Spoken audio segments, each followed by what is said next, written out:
Hello students, geometry से related ये पहली क्लास होगी और हम बात करेंगे आज लाइंस एंड एंगल्स की। हिंदी में बात करें तो रेखा और कोण। ब्रीफली मैं आपको एक्सप्लेन करता हूँ कि आज की क्लास कैसे प्रोसीड होगी। सबसे पहले हम सीखेंगे वो सारे कॉन्सेप्ट जो रिलेटेड होंगे लाइंस एंड एंगल्स से। उसके बाद हम करेंगे वो क्वेश्चंस जो गवर्नमेंट एग्ज़ाम या कॉम्पिटिटिव एग्जाम्स में बार बार फ्रिक्वेंटली पूछे जा रहे हैं। सो स्टूडेंट्स, अभी हम और डिले नहीं करते हैं और सीधे अपनी क्लास को प्रोसीड करते हैं। तो यहाँ पर जो आप पिंक में दो लाइंस देख रहे हैं, एक है L, दूसरी है M, ये पैरेलल लाइंस हैं या समानांतर रेखाएं हैं। पैरेलल लाइंस क्या होती हैं? ऐसी लाइंस जिनको आप बेशक दोनों साइड में कितना भी एक्सटेंड कर लें, कभी भी एक दूसरे को कट नहीं करती हैं। अगर ये क्वालिटी है तो वो लाइंस पैरेलल लाइन कही जाएंगी। LM को आप बेशक दोनों साइड कितना भी एक्सटेंड कर लें, ये कभी एक दूसरे को कट नहीं करेंगी, इस वजह से ये पैरेलल लाइंस हैं। ओके, अभी मैंने जो येलो में लाइन खींची हुई है ये एक ट्रांसवर्सल है। ट्रांसवर्सल को हिंदी में बोलते हैं तिर्यक रेखा। जब एक ट्रांसवर्सल या तिर्यक रेखा पैरेलल लाइंस को कट करती है तो कुछ प्रॉपर्टीज बनती हैं और इन प्रॉपर्टीज से रिलेटेड कॉम्पिटिटिव एग्जाम में क्वेश्चन पूछे जाते हैं। इस वजह से सबसे पहले लाइंस एंड एंगल में मैंने इसी फिलॉसफी को लिया हुआ है। अभी आपको समझने हैं कुछ नियम जो कि रिलेटेड हैं एंगल्स से। सबसे पहले हम बात करेंगे संगत कोण या करेस्पॉन्डिंग एंगल्स क्या होते हैं। देखिए, जब एक ट्रांसवर्सल दो पैरेलल लाइन को कट करती है तो कुछ एंगल्स फॉर्म होते हैं। यहां देखिए, एंगल 1 2 3 4 5 6 7 8, टोटल 8 एंगल्स फॉर्म हो रहे हैं। ओके, अभी ध्यान दीजिए, एंगल 1 और एंगल 5, ये जो दो एंगल्स का पेयर है ये आपस में करेस्पॉन्डिंग एंगल्स हैं या संगत कोण हैं। इसी तरीके से एंगल 2 और एंगल 6 आपस में करेस्पॉन्डिंग या संगत एंगल हैं। एंगल 4 और एंगल 8 करेस्पॉन्डिंग हैं। एंगल 3 और एंगल 7 आपस में करेस्पॉन्डिंग एंगल हैं। दो एंगल्स के पेयर होते हैं ये करेस्पॉन्डिंग एंगल और इनकी वैल्यू हमेशा आपस में बराबर होती है। कहने का मतलब एंगल 1 और एंगल 5 अगर करेस्पॉन्डिंग एंगल हैं तो इनकी वैल्यू, इनका जो एंगल, ये आप एंगल देख रहे हैं, ये बराबर होगा। अगर ये 60 डिग्री है तो ये भी एंगल 5 60 डिग्री होगा। मैंने आपको बताया एंगल 2 और एंगल 6, इन दोनों एंगल्स का पेयर भी करेस्पॉन्डिंग एंगल ही होगा। अगर ये 120 डिग्री है मान लीजिए, तो ये भी एंगल 6 भी 120 डिग्री ही होगा। करेस्पॉन्डिंग एंगल्स के पेयर हमेशा आपस में बराबर होते हैं। आप देख भी सकते हैं ये जो इंक्लिनेशन है, झुकाव है, और ये इंक्लिनेशन है, आपस में बराबर ही दिख रहा है। मान लीजिए तीसरी पैरेलल लाइन होती तो ये जो एंगल बनता है ये भी करेस्पॉन्डिंग एंगल हो जाता। किसके? इसके और इसके, और इसकी वैल्यू भी कितनी होती? 60 डिग्री ही होती। इसी तरीके से आप ये समझिए, करेस्पॉन्डिंग एंगल्स जो होते हैं ये पेयर्स होते हैं अगर दो ट्रांसवर्सल लाइन की बात हो रही है और इनकी वैल्यू हमेशा आपस में बराबर ही होती है। ओके, तो इसको मैं अभी क्लियर कर देता हूँ और अभी समझते हैं नेक्स्ट एंगल जो फॉर्म हो रहा है वो है वर्टिकली अपोजिट एंगल्स। देखिए, एक छोटी सी बात समझो, अगर दो लाइंस कभी भी ऐसे क्रॉस कर रही हैं तो कुछ एंगल्स बनेंगे। 4 एंगल यहाँ बन रहे हैं। तो ये जो एंगल है इसके अपोजिट एंगल क्या बना? ये एंगल बना। तो इनको बोला जाएगा वर्टिकली अपोजिट एंगल्स, इन दोनों एंगल्स को। और ये जो एंगल है इसके अपोजिट ये एंगल बना, इसको भी बोला जाएगा, इनफैक्ट इन दोनों एंगल्स को बोला जाएगा वर्टिकली अपोजिट एंगल्स। हिंदी में बोलते हैं शीर्षाभिमुख कोण, और इनकी भी वैल्यू आपस में बराबर होती है। कहने का मतलब जो भी दो वर्टिकली अपोजिट एंगल्स होंगे ये भी आपस में बराबर होंगे। तो यहाँ तो केवल दो लाइंस की बात हो रही थी, यहाँ पर दो पैरेलल लाइंस हैं, एक ट्रांसवर्सल कट कर रही है, तो एक पॉइंट ऑफ इंटरसेक्शन ये बना। तो यहाँ पर जो एंगल 1 है इसके अपोजिट है एंगल 3, तो ये दोनों एंगल्स आपस में बोले जाएंगे वर्टिकली अपोजिट एंगल्स, और एंगल 1 अगर 60 डिग्री है तो एंगल 3 भी 60 डिग्री ही होगा। ये अगर 120 डिग्री है एंगल 2, दिस एंगल, तो इसके अपोजिट ये एंगल है, तो ये दोनों एंगल वर्टिकली अपोजिट या शीर्षाभिमुख कोण होंगे। ये 120 है तो ये वाला भी 120 होगा। इसी तरीके से इस पॉइंट ऑफ इंटरसेक्शन पे एंगल 5 और एंगल 7 वर्टिकली अपोजिट एंगल होंगे जिनकी वैल्यू आपस में बराबर होगी। एंगल 6 और एंगल 8 आपस में वर्टिकली अपोजिट एंगल होंगे और इनकी वैल्यू भी आपस में बराबर होगी। बोर्ड क्लियर करूंगा और नेक्स्ट कॉन्सेप्ट को समझेंगे, means next angle. Next angle मैंने लिखा हुआ है अल्टरनेट एंगल्स या एकांतर कोण। अभी देखिए यहां पर जो ये एंगल बन रहा है इसको बोलेंगे एंगल 3, हमने नाम दिया हुआ है, ओके। और ये जो एंगल है एंगल 5, ये दोनों एंगल्स आपस में एकांतर कोण होंगे। इन दोनों एंगल्स का पेयर एकांतर कोण कहलाएगा। बहुत ही ज़्यादा यूजफुल है, बहुत ही ज़्यादा यूज होता है कॉम्पिटिटिव एग्जाम में, इस वजह से समझ लो। ये जो जेड जैसी आकृति बन रही है यहाँ पर, एकांतर कोण हमेशा आपस में जेड जैसी फिगर बनाते हैं। एंगल 3 ये और एंगल 5 आपस में एकांतर कोण या अल्टरनेट एंगल्स होंगे। इसी तरीके से अगर हम बात करें एंगल 2 और एंगल 8 की, तो ये भी आपस में ये एंगल्स, मैं थोड़ा सा कलर डार्क कर देता हूँ, ओके, दिस वन। अगर हम इस फिगर की बात करें, यहाँ भी कुछ जेड जैसा बन रहा है, तो एंगल 2 और एंगल 8 ये आपस में अल्टरनेट एंगल्स होंगे या एकांतर कोण होंगे और इनकी भी वैल्यू एंगल 2 और एंगल 8 की आपस में बराबर ही होगी। तो आपने क्या समझा अभी तक? करस्पॉन्डिंग एंगल समझा, वर्टिकली अपोजिट एंगल समझा और अल्टरनेट एंगल्स समझा। ये एंगल्स के पेयर होते हैं और इनकी वैल्यू आपस में बराबर होती है। अभी मैं बोर्ड को थोड़ा सा क्लियर कर देता हूँ, कुछ कॉन्सेप्ट और समझाऊंगा कि इंटरनल एंगल्स या आंतरिक कोण क्या होते हैं। देखिए यहाँ पर जो दो लाइनें ये देख रहे हैं पिंक में, ये आपकी पैरेलल लाइंस या समानांतर रेखाएं हैं। इस ट्रांसवर्सल ने इन दोनों पैरेलल लाइंस को कट किया तो 8 एंगल्स का फॉर्मेशन हुआ। इनमें से 4 इंटरनल एंगल्स हैं जिनको हम बोलते हैं अंतःकोण और 4 एक्सटर्नल एंगल्स हैं जिनको हम बोलते हैं बाह्य कोण। तो इंटरनल एंगल्स या आंतरिक कोण कौन कौन से हैं? जो दोनों पैरेलल लाइंस के अंदर फॉल करते हैं, बीच में फॉल करते हैं, जैसे एंगल 2, 3, 5 और 8, ये चारों एंगल्स इंटरनल एंगल्स या अंतःकोण हैं। जो बाहर फॉल कर रहे हैं पैरेलल लाइंस के 1, 4, 6 और 8, ये चारों कोण एक्सटर्नल एंगल्स हैं या बाह्य कोण हैं। अभी एक बहुत इंपॉर्टेंट प्रॉपर्टी है जिस पे मेंस लेवल पे क्वेश्चन सेट किए जाते हैं, वो ये है कि the sum of 2 internal angles falling on the same side of transversal is 180 degree. कहने का मतलब ये हुआ कि जब हम दो आंतरिक कोणों का योग करते हैं जो कि किसी ट्रांसवर्सल के एक ही तरफ हैं, तो उनका सम हमेशा 180 डिग्री होता है।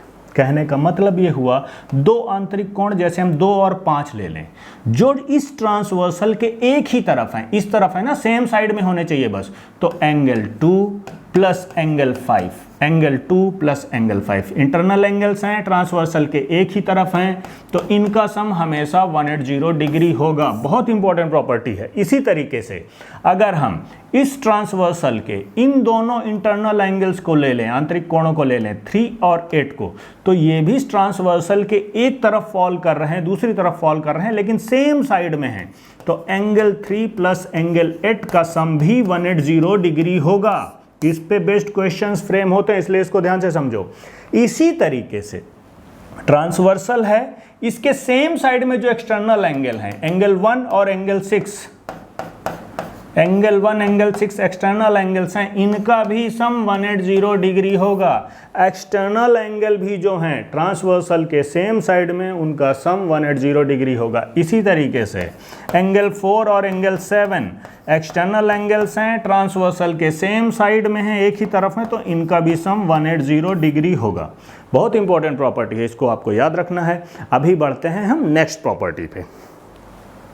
सो स्टूडेंट्स, अभी हम बात करते हैं कॉम्प्लीमेंट्री एंगल्स, जिनको हिंदी में बोलते हैं पूरक कोण, और सप्लीमेंट्री एंगल्स की। सप्लीमेंट्री एंगल्स को हिंदी में बोलते हैं समपूरक कोण। तो देखिए, कभी भी आपको दो एंगल्स ऐसे दिए गए हों जिनका योग करने पे 90 डिग्री आए। कितना है? 90 डिग्री। 36, 54 आप ऐड करेंगे तो दोनों का सम होगा 90 डिग्री। तो ये दोनों एंगल्स क्या हैं? कॉम्प्लीमेंट्री या पूरक कोण हैं। क्वेश्चन कैसे फ्रेम होता है एग्जाम में, ये मैं आपको बता देता हूँ। आपको एक एंगल दिया जाएगा 36 डिग्री मान लीजिए दे दिया गया, और आपसे पूछा जाएगा what is the complement of this angle. Complement, इनको कॉम्प्लीमेंट बोला जाता है एक दूसरे का। तो आप 90 में 36 माइनस कर देंगे, क्या बचेगा? 54, वही आपका आंसर होगा। इन दोनों को एक दूसरे का कॉम्प्लीमेंट या पूरक बोला जाता है। तो कॉम्प्लीमेंट्री एंगल्स या पूरक कोणों का सम क्या होता है? 90 डिग्री होता है। आपको ऐसे भी देखने को मिल सकता है। देखिए यहां पर क्या किया गया है, इन दोनों एंगल्स को क्लब कर दिया गया है। इस आर्म को, ये जो आर्म है इन दोनों की, इनको कॉमन कर दिया गया है। ये कॉमन आर्म हो गई। ये जो शीर्ष है, वर्टेक्स है, इनको भी कॉमन कर दिया गया है। लेकिन दोनों का सम क्या है? 90 डिग्री है। तो दो एंगल्स का सम जब भी 90 डिग्री होगा उनको कॉम्प्लीमेंट्री या पूरक कोण बोला जाएगा। ठीक है। सप्लीमेंट्री एंगल्स की बात करते हैं। सप्लीमेंट्री एंगल्स में दो एंगल्स का सम हमेशा 180 डिग्री होता है। क्या होता है? 180 डिग्री, या समपूरक कोण हम सप्लीमेंट्री एंगल्स को बोलते हैं। यहाँ पर देखिए 120 डिग्री दिया गया है, 60 डिग्री दिया गया है। दो एंगल्स हैं, दोनों को सम करेंगे 120 प्लस 60 डिग्री, कितना आएगा? 180। तो ये दोनों एंगल्स आपस में सप्लीमेंट्री हैं या समपूरक कोण हैं। यहाँ पर भी ऐसा किया जा सकता है कि इनकी ये वाली आर्म्स क्लब कर दी जाए। तो सिचुएशन क्या बनेगी, इसको देखो। ये एंगल 60 डिग्री का रहेगा, ये एंगल आपका 120 डिग्री का हो जाएगा। हमने किया क्या? ये आर्म और ये आर्म, इनको क्लब कर दिया, कॉमन कर दिया। ये शीर्ष, वर्टेक्स, इन दोनों के शीर्ष क्लब कर दिए, तो भी सिचुएशन ये बनी। यहाँ पर दो एंगल्स आपको दिख रहे हैं, दोनों का सम क्या हो गया? 180 डिग्री हो गया। लेकिन एक बहुत इंपॉर्टेंट प्रॉपर्टी यहाँ आ गई कि जब हम दो सप्लीमेंट्री एंगल्स को, जिनका सम 180 डिग्री होता है, उनकी कॉमन आर्म्स हम कर देते हैं, एक आर्म कर देते हैं, और उनके जो दोनों शीर्ष हैं इनको भी एक कर देते हैं, तो इनको हम लीनियर पेयर बोलते हैं। क्या बोलते हैं? लीनियर पेयर या रैखिक युग्म बोला जाता है हिंदी में। इससे रिलेटेड बहुत सारे क्वेश्चन कॉम्पिटिटिव एग्जाम में फ्रेम किए जाते हैं, जहां पर लीनियर पेयर आपको दिए जाएंगे और कुछ एंगल्स की वैल्यू निकालनी होगी। तो यहाँ आपने समझा कॉम्प्लीमेंट्री एंगल्स या सप्लीमेंट्री एंगल्स क्या होते हैं। अभी हम नेक्स्ट प्रॉपर्टी पे चलते हैं। सो स्टूडेंट्स, ये सब तो आप जानते ही हैं, लेकिन चूंकि क्लास है, कॉन्सेप्ट क्लास है, तो आपको तेज़ी से रिवाइज करवा देता हूँ। अगर हम बात करें इस एंगल की, इसको हम एक्यूट एंगल बोलते हैं। क्यों बोलते हैं? क्योंकि जो एंगल है वो 0 डिग्री से तो बड़ा है लेकिन 90 डिग्री से छोटा है, इस वजह से हम इसको बोलते हैं एक्यूट एंगल। हिंदी में बोलें तो न्यून कोण। अगर इस एंगल की बात करें तो यहाँ पर जो ये एंगल फॉर्म हो रहा है, ये एग्जैक्टली 90 डिग्री फॉर्म हो रहा है, इस वजह से इसको बोलते हैं हम राइट एंगल, जिसको हिंदी में बोलते हैं समकोण। ओके, अगर हम इस एंगल की बात करें, यहां पर जो एंगल है ये 90 डिग्री से तो बड़ा है लेकिन 180 डिग्री से छोटा है, तो इसको बोलते हैं ऑब्ट्यूस एंगल या अधिक कोण। स्ट्रेट एंगल वो एंगल होता है जहां पर एंगल की एग्जैक्ट वैल्यू होती 180 degree. Okay, this is 180, this is 180 degree. Done. Okay, अभी देखिए रिफ्लेक्स एंगल या बृहत कोण में जो एंगल की वैल्यू होती है 180 डिग्री से तो ज़्यादा होती है लेकिन 360 डिग्री से कम होती है।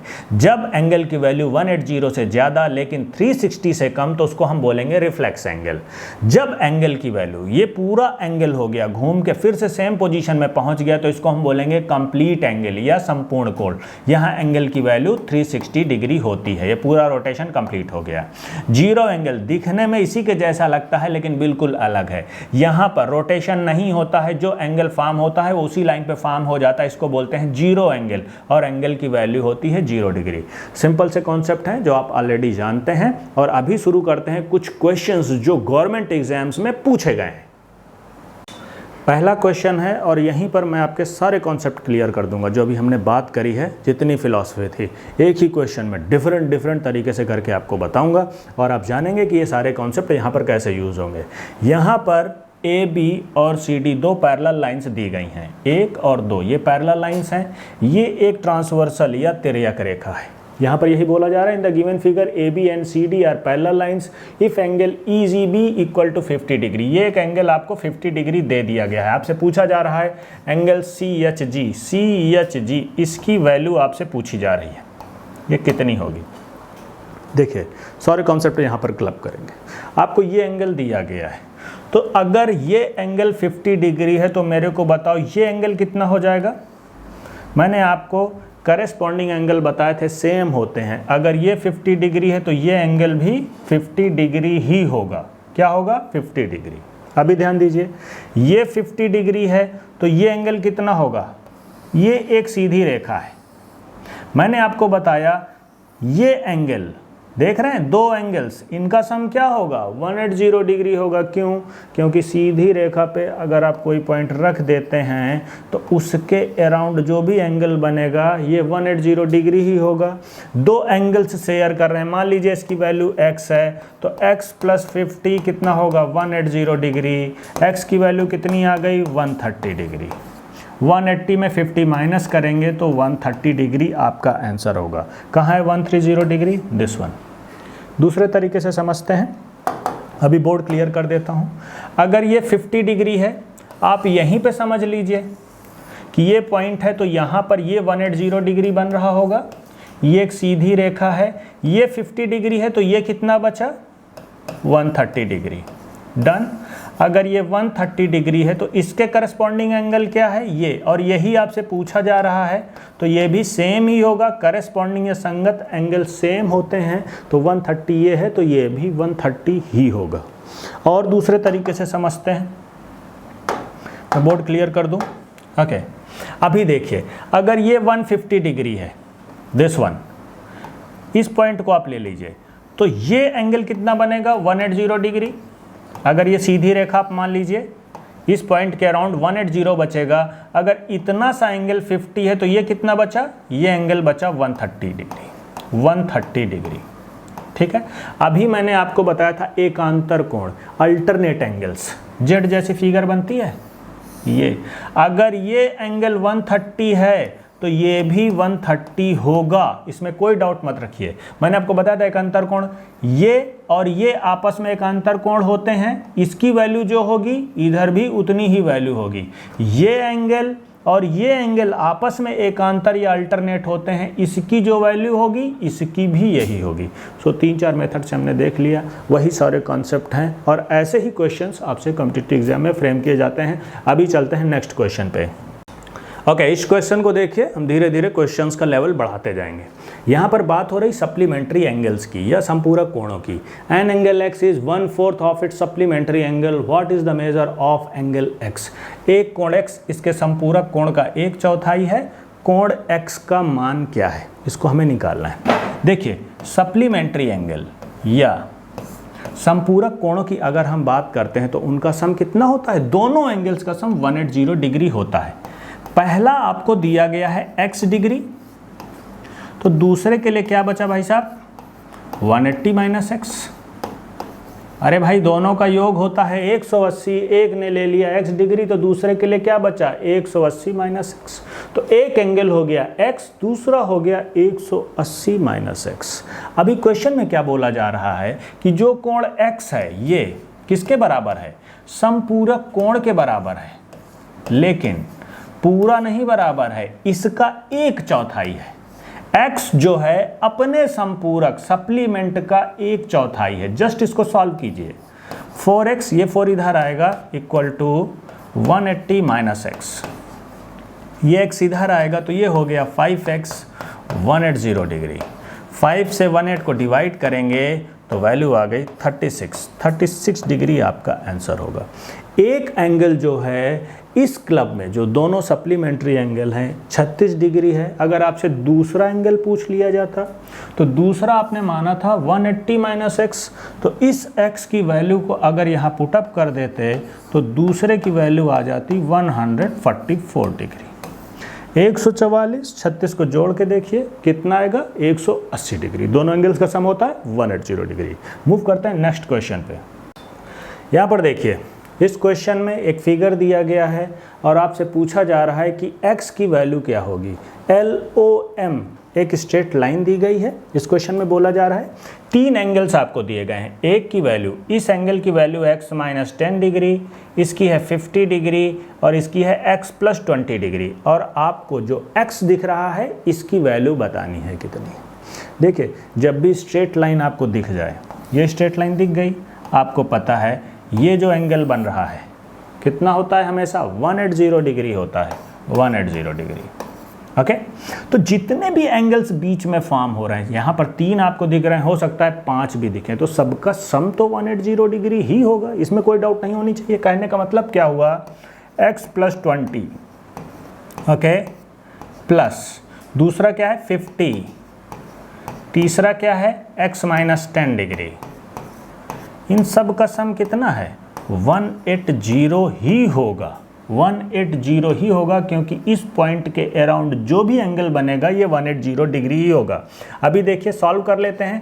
ये x हो गया कितना 2x, प्लस 50 और 20 हो गया 70, 70 में से 10 माइनस हुआ तो बचा 60, value 180 degree. Okay, 2x equal to 60 उधर गया, बचा 120। x की वैल्यू आ गई, 2 से डिवाइड करेंगे 120 को 60 डिग्री। सिंपल सा क्वेश्चन है, लेकिन ऐसा क्वेश्चन पूछा जाता है कॉम्पिटिटिव एग्जाम में, इसलिए मैंने करवाया। अभी मूव करते हैं नेक्स्ट क्वेश्चन पे। देखिए यहाँ पर एक फिगर दिया गया है, क्वेश्चन को रीड आउट करते हैं कि करना क्या है। In the given figure straight lines AB and CD intersect at O। AB CD 2 lines है जो यहाँ O पर एक दूसरे को कट कर रहे हैं, इंटरसेक्ट कर रही हैं, और दिया क्या गया है angle B equal to 3 times of angle P। जो एंगल B है ये P एंगल्स का 3 टाइम्स है, 3 टाइम्स ऑफ एंगल P, इसमें कोई डाउट नहीं है। Then angle P is equal to, आपको इस एंगल की P एंगल की वैल्यू बतानी है। दी गई आकृति में सीधी रेखाएं AB और CD O पर प्रतिच्छेद करती हैं। यदि angle B equal to 3 times of angle P तो एंगल P बराबर है, ऑप्शंस आपके सामने हैं। देखिए, एक बात तो तय है कि ये स्ट्रेट लाइन है, स्ट्रेट लाइन है तो इस एंगल की वैल्यू कितनी होगी, 180 होगी। बीच में कितने भी एंगल बना दिए जाएं, डजेंट मैटर। ओके, तो आपको ये तो बोल ही दिया गया है कि ये जो एंगल है B, ये 3 टाइम्स एंगल P के बराबर है। P प्लस B, जो ओरिजिनल B था, इन दोनों का सम किसके बराबर है, 180 डिग्री के बराबर है। क्यों, क्योंकि यहाँ पर जो पॉइंट है सीधी रेखा दिख रही है, तो ये एंगल 120 के बराबर होगा, तो B और P 180 के बराबर होंगे। लेकिन क्वेश्चन में आपको बोल दिया गया है कि B जो है 3 टाइम्स ऑफ P के बराबर है, तो हम B की जगह 3P लिख सकते हैं, 180 डिग्री। 3P और P कितना हो गया, 4P, 4 times of P, 180 degree. 4 से 180 को डिवाइड कीजिए, P की वैल्यू आ गई 45 डिग्री। कहाँ है 45 degree, B is your answer. पूछा जाता है कॉम्पिटिटिव एग्जाम में, इसलिए मैं करवा रहा हूँ। Next question. तो ये क्वेश्चन पूछा गया था SSC CGL मेंस 2019 में, और आपको निकालनी है एंगल CEF की वैल्यू, एंगल E की वैल्यू आपको निकालनी है। यहाँ पर क्वेश्चन क्या है एक बार पढ़ लेते हैं। In the given figure AB is parallel to CD। AB जो है ये CD के पैरेलल है, कहने का मतलब ये दोनों लाइंस आपस में पैरेलल हैं, ये आपको दिया गया है। Okay, angle CAB equal to 80 degree, ये एंगल 80 डिग्री है। Angle EFC equal to 25 degree, EFC कहने का मतलब ये एंगल 25 डिग्री है। आपसे पूछा जा रहा है एंगल CEF क्या होगा, एंगल CEF कहने का मतलब ये एंगल क्या होगा। ऑप्शंस आपके सामने। देखिए, अगर आपने कॉन्सेप्ट ठीक से पढ़ा हुआ है तो आपको पता है कि पैरेलल लाइंस अगर हैं, ये 2 पैरेलल लाइंस हैं, ये लाइन आपको दी गई है, तो आप इसको कंसीडर कीजिए कि ये एक ट्रांसवर्सल ही है, ये लाइन एक ट्रांसवर्सल ही है। अगर ये ट्रांसवर्सल है, ये एंगल 80 डिग्री है, तो ये एंगल क्या होगा, इसका करेस्पॉन्डिंग एंगल हो जाएगा, और करेस्पॉन्डिंग एंगल मैंने आपको बताया था सेम होते हैं आपस में। अगर ये 80 डिग्री है तो ये भी 80 डिग्री ही होगा। आपको इस एंगल की वैल्यू निकालनी है। कहने का मतलब दिमाग में आपके ये चलना चाहिए कि मुझे अगर ये एंगल किसी तरीके से मिल जाए तो मैं इसको ट्राइंगल की सम प्रॉपर्टी का यूज करके, कि तीनों एंगल्स का सम 180 डिग्री होता है, आपको दो एंगल पता चल जाएंगे तो तीसरा अपने आप ही मिल जाएगा। तो मैंने किया क्या, ये पैरेलल लाइंस थी, इसको ट्रांसवर्सल मान लिया। अगर ये 80 डिग्री है तो ये एंगल इसका करेस्पॉन्डिंग एंगल ही होगा। अगर करेस्पॉन्डिंग है तो वैल्यू सेम होगी, 80 डिग्री आ गई। अभी ये स्ट्रेट लाइन है, अगर ये एक पॉइंट है, ये एक स्ट्रेट लाइन है, तो ये दोनों क्या बनाएंगे, लीनियर पेयर बनाएंगे। लीनियर पेयर कहने का मतलब 180 डिग्री सम होगा इन दोनों एंगल्स का। अगर इतना 80 डिग्री है तो भाई साहब इसकी वैल्यू क्या बची, 100। दोनों का सम कितना है, 180 डिग्री है इस पॉइंट के अराउंड, ये 80 है, बचा क्या 180 माइनस 80, वैल्यू हो गई 100 डिग्री। एक है 25, एक है 100। ये ट्रायंगल है, तीनों कोणों का सम ट्रायंगल का कितना होता है, 180 डिग्री। 100 प्लस 25 बस माइनस कर दीजिए, आपकी वैल्यू क्या आ गई, 55 डिग्री। इस एंगल की वैल्यू है 55 डिग्री। खत्म बात। अच्छा प्रश्न है, पूछा गया है एग्जाम में। अभी बढ़ेंगे नेक्स्ट क्वेश्चन पे। यहां पर देखिए ब्यूटीफुल क्वेश्चंस, मेंस लेवल का क्वेश्चन है ये। क्वेश्चन को रीड आउट करते हैं। In the given figure L is parallel to M। L जो है एक लाइन, ये M के पैरेलल है। कहने का मतलब L और M ये दो लाइंस आपस में पैरेलल हैं, समानांतर हैं। Then find the value of X। ये जो x दिख रहा है इसकी वैल्यू आपको निकालनी है। दी गई आकृति में L M के समानांतर है, तो x का मान ज्ञात कीजिए डिग्री में। आपके सामने ये 4 ऑप्शंस हैं। देखिए क्वेश्चन को ध्यान से देखने पे आपको क्या लग रहा है, अगर ये पैरेलल लाइंस हैं, ओके, आपको x की वैल्यू निकालनी है, तो ये कुछ ट्रांसवर्सल जैसी नहीं लग रही है। जब भी आपको अधूरी ट्रांसवर्सल दिखे तो इसको तुरंत पूरी कर लें। अगर मैं इसको कुछ ऐसे बढ़ा दूं तो अभी ट्रांसवर्सल जैसी दिख रही है, ओके। अभी ध्यान से देखिए, अगर आपको x की वैल्यू निकालनी है तो आपको ये एंगल पता होना चाहिए, तब आप इसको 180 डिग्री बना लेंगे लीनियर पेयर वाली प्रॉपर्टी से। लेकिन ये एंगल कैसे मिलेगा, ये तब मिलेगा जब आपको ये एंगल मिल जाए। इस एंगल की वैल्यू क्या होगी, इस बात को ध्यान से देखो। अगर ये 100 डिग्री है तो इसकी वैल्यू क्या होगी। मैंने आपको एक इम्पॉर्टेंट प्रॉपर्टी ट्रांसवर्सल की बताई थी जब वो पैरेलल लाइंस को कट करती है, कि जब भी हम इन एंगल्स का सम करेंगे, ये एंगल्स कौन से हैं, इंटरनल एंगल्स या आंतरिक कोण हैं जो कि फॉल कर रहे हैं ट्रांसवर्सल के एक ही साइड पे। और जब ट्रांसवर्सल के एक ही साइड पे दो इंटरनल या किन्हीं दो एक्सटर्नल एंगल्स को हम सम करते हैं तो वैल्यू हमेशा 180 डिग्री 180 डिग्री ही मिलती है। कहने का मतलब इस एंगल और इस एंगल का सम 180 डिग्री होगा। अगर ये 100 अपने आप में वैल्यू होल्ड कर रहा है तो इसके लिए क्या छोड़ा इसने, 80 डिग्री। सिंपल सी बात है। इन दोनों का सम 180 होगा, ये 100 है, तो बचा क्या इसके लिए 80 डिग्री। अब यहां पर ये ट्रायंगल फॉर्म हो रहा है, okay. This is 30, this is 80, value हो गई 110 डिग्री। ये दोनों 110 शेयर कर रहे हैं, तो इसके लिए क्या छोड़ा, ये वाला जो एंगल है, तीनों का योग होता है 180, इन दोनों ने शेयर कर लिया 110, तो इसकी वैल्यू बची 70 डिग्री। कितनी बची, 70 डिग्री। अभी देखो ये जो एंगल है यहां से यहां तक, दिस एंगल, ये जो एंगल है ये लीनियर पेयर है क्योंकि ये पॉइंट के अराउंड स्ट्रेट लाइन पे बने हुए। तो इस एंगल की टोटल वैल्यू है 180। शेयर कौन कर रहा है, ये एंगल है x + 5, ओके।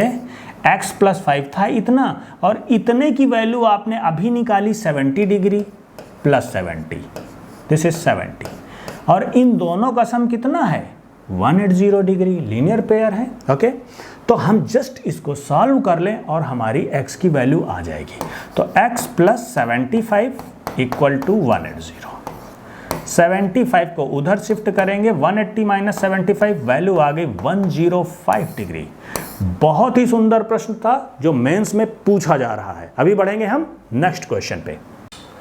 ओके, देखिए ये भी एक अच्छा प्रश्न है। यहाँ पर आपको x की वैल्यू निकालनी है। x यहाँ पर दिख रहा है, यहाँ पर है क्या क्वेश्चन, एक बार रीड आउट कर लेते हैं। In the given figure AB and CD are parallel lines. AB ये दिख रही है आपको और CD ये दो पैरेलल लाइंस हैं और आपको वैल्यू निकालनी है इस एंगल की जो कि है x। देखिए जब भी ट्रायंगल जैसा कुछ बने तो आप ये दिमाग में कंफर्म कर लीजिए कि हमें एंगल सम प्रॉपर्टी ट्रायंगल का यूज़ करना पड़ेगा। जैसे यहाँ पर अगर इस एंगल की अगर आपको वैल्यू निकालनी है तो आपको ये दोनों एंगल्स पता करने पड़ेंगे। तो यहाँ पर अगर आप ध्यान दीजिए ये दो पैरेलल लाइंस हैं और इसको आप ट्रांसवर्सल तिर्यक रेखा कंसीडर कर लीजिए। ये वैल्यू इस एंगल की दी गई है 70 डिग्री। तो ये एंगल और ये एंगल आपस में हो जाएंगे करेस्पॉन्डिंग। ओके, तो इसकी वैल्यू भी 70 डिग्री ही होगी। अगर ये 70 है तो ये भी 70 होगा। ओके, ट्रांसवर्सल रूल के हिसाब से जो मैंने कॉन्सेप्ट में समझाया। अगर ये 70 आपको मिल गया तो इस एंगल की वैल्यू क्या होगी, इस पॉइंट के अराउंड अगर ये स्ट्रेट लाइन है तो इस पूरे एंगल की वैल्यू होगी 180 डिग्री। तो 180 में 70 माइनस कर दीजिए तो अंदर वाले एंगल की वैल्यू बची 1110 डिग्री। एक एंगल मिल गया। अगर आपको ये एंगल भी मिल जाए तो आप x बहुत आराम से निकाल पाएंगे। वो भी आपको दे रखा है। यहाँ पर 140 डिग्री इस एंगल की वैल्यू है। ये पॉइंट है, ये स्ट्रेट लाइन है। तो यहाँ पर इस एंगल की वैल्यू कितनी होगी टोटल 180 डिग्री। 180 में इसने ले रखा है 140, तो ये कितना बचा जस्ट 40 डिग्री। ओके, ये ट्रायंगल फॉर्म हो रहा है। आपको दो एंगल मिल गए अंदर के तो तीसरा निकालना कोई बड़ी बात नहीं है। इन दोनों ने कितना कवर किया हुआ है 110 और 40 150 डिग्री। ट्रायंगल्स के इंटरनल एंगल का सम होता है 180 डिग्री। इन दोनों ने लिया हुआ है 150, तो इसके लिए कितना बचा 180 माइनस 50 जस्ट 30 डिग्री। x की वैल्यू होगी 30 डिग्री। अच्छा प्रश्न है, पूछा गया है कई बार। अभी बढ़ते हैं नेक्स्ट क्वेश्चन पे। बहुत ही खूबसूरत प्रश्न है, पढ़ते हैं। In the given figure A B and C D are parallel lines, find the angle B O C. दी गई आकृति में ए बी सी डी के समानांतर है तो एंगल बी ओ सी, ये एंगल जो दिख रहा है एंगल बी ओ सी, इसकी वैल्यू हमको निकालनी है। दिया गया है ये ए बी और सी डी ये दो पैरेलल लाइंस हैं। थोड़ा सा अधूरा अधूरा फिगर दिख रहा है। जब भी ऐसा कुछ अधूरा दिखे तो उसको पूरा कर लीजिए, पैरेलल लाइंस को एक्सटेंड कर लीजिए। जैसे अगर मैं इसको एक्सटेंड कर दूं कुछ ऐसा हो गया, इसको कर दूं कुछ ऐसा दिख रहा है। ओके, ये जो लाइन आपको दी गई है ये भी फिगर में पैरेलल लाइन ही दी गई है इन दोनों के अगेंस्ट। तो आपको तीन पैरेलल लाइन यहाँ पर दिख रहे हैं। आपको अपनी सुविधा के हिसाब से किन्हीं भी दो का यूज़ करते रहिए। ओके, तो अभी हमको अगर इस एंगल की वैल्यू निकालनी है तो फिगर को ध्यान से देखने पे आपको ये एंगल और ये एंगल निकालना पड़ेगा, तभी आप सम कर पाएंगे। 180 डिग्री ये मिल जाएगा, ये मिल जाएगा, तो तीसरा अपने आप निकल आएगा। ओके, तो ये एंगल आपको दिया गया है 110 डिग्री। ओके, इसको निकालना है तो आप इस लाइन को और इस लाइन को पैरेलल कंसीडर कीजिए और इसको कंसीडर कीजिए एज ए ट्रांसवर्सल। ओके, मैंने आपको बताया था अगर ये दो पैरेलल लाइंस हैं, एक एंगल ये एक इंटरनल एंगल हो गया जिसकी वैल्यू है 110 डिग्री, तो ट्रांसवर्सल के सेम साइड में दूसरे इंटरनल एंगल की वैल्यू क्या होती है, दोनों का सम होगा 180 डिग्री। कॉन्सेप्ट मैं बता चुका हूं। तो अगर ये 110 है तो ये कितना बचा 70 डिग्री। सिंपल। ट्रांसवर्सल के सेम साइड पे आंतरिक कोणों का योग 180 होता है, ट्रांसवर्सल के सेम साइड पे एक्सटर्नल एंगल का योग भी 180 होता है। ये मैं आपको समझा चुका हूँ। ओके, एक एंगल हमें मिल गया। अब हम फोकस करें इस एंगल पे, तो ये भी एक ट्रांसवर्सल है। अभी हम इन दोनों को पैरेलल लाइन कंसीडर कर लेते हैं। ठीक है, तो अगर हम इसको आगे बढ़ाएं, ठीक है, तो ये एक ट्रांसवर्सल का काम करेगी। ये 130 डिग्री है तो ये एंगल कितना होगा, वही सेम प्रॉपर्टी। ये इंटरनल एंगल है, ये भी एक इंटरनल एंगल है, दोनों एंगल ट्रांसवर्सल के सेम साइड में है तो इनका भी सम 180 होगा। अगर ये 130 है तो इसके लिए क्या बचा 50, तभी तो 130 और 50 180 होंगे। आपको ये दो एंगल मिल गए, आपको निकालना है ये। इस पूरे एंगल का सम कितना होगा भाई साहब 180 होगा। ओके, तो ये 50 और 70 कितना हो गया 120। इसकी वैल्यू आपको निकालनी है, दोनों का सम है 180, तो क्वेश्चन मार्क की वैल्यू क्या आ गई 180 माइनस 120। 120 क्या है आप समझ पा रहे हैं ना, ये जो दोनों एंगल निकाले हैं इनका योग, इस एंगल का वैल्यू होगा 180 डिग्री, तो इसके लिए क्या बचा 180 माइनस इन दोनों का सम 120, 180 माइनस 120 वैल्यू आ गई 60 डिग्री। आपका ऑप्शन करेक्ट हो गया बी। अभी बढ़ेंगे लास्ट क्वेश्चन पे और अपनी क्लास को फिनिश करेंगे। In the given figure EC and AB are parallel lines. EC कहने का मतलब ये और AB ये पैरेलल लाइंस हैं, ठीक है। जब भी कुछ अधूरा दिखे बढ़ा लीजिए। अभी क्या बोला जा रहा है, फाइंड द एंगल OBD।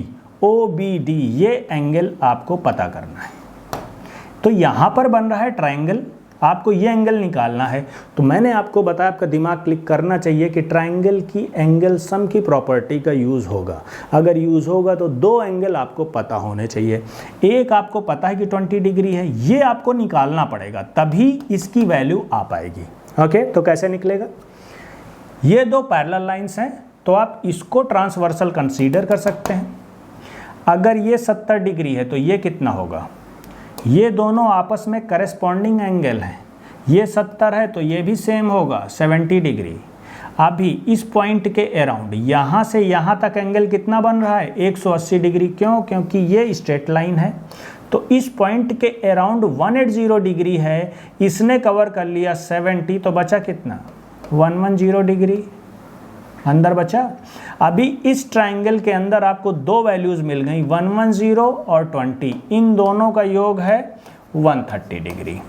तीनों का सम होता है 180, दोनों ने कवर किया हुआ है 130, तो इसके लिए कितना छोड़ा 180 माइनस 130 50 डिग्री। इसकी वैल्यू आ गई 50 डिग्री। आपका आंसर करेक्ट हो गया डी। सो स्टूडेंट्स, आज की क्लास हम यहीं पर फिनिश करते हैं। नेक्स्ट जियोमेट्री की क्लास आपको बहुत जल्दी मिल जाएगी। मैं एक प्लेलिस्ट बना दूंगा जहां पर नेक्स्ट क्लास ट्रायंगल की आएगी, उसके बाद हम बात करेंगे सर्किल की, क्वाड्रिलेटरल की। इस तरीके से हम जियोमेट्री कंप्लीट करेंगे। प्लेलिस्ट ज़रूर आप चेक करते रहिए। तब तक अच्छे से रहिए। जय हिंद, जय भारत, थैंक यू।